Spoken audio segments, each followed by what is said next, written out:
Осы кітаптардың әрбірі түсірілген елшілерді ата. Құран кәрім Мұхаммад пайғамбарға оған Аллахтың игілігімен сәлемі болсын түсірілді. Аллах тағала былай деген: «Ва ухия илайя хадал Qur'ану лиундиракум бихи ва ман балаг». Маған осы Құран сендерді және сондай-ақ ол кімге жетсе соларды ескертуім үшін уахи етілді. Әл-Ан'ам сүресі 19 аят. Таурат кітабы Муса пайғамбарға оған Аллахтың сәлемі болсын түсірілді.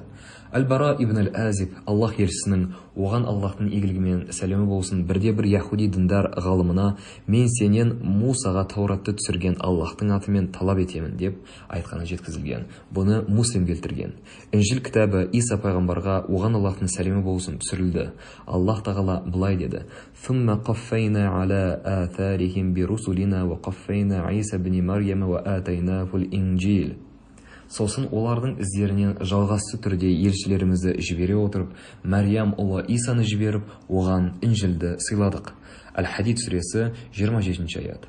Забур Дауд пайғамбарға оған Аллахтың сәлемі болсын түсірілді. Аллах тағала былай деді: «Ва атайна Дауда забура». Ал Дәуітке біз Забурды бердік. Әл-Исра сүресі 55 аят.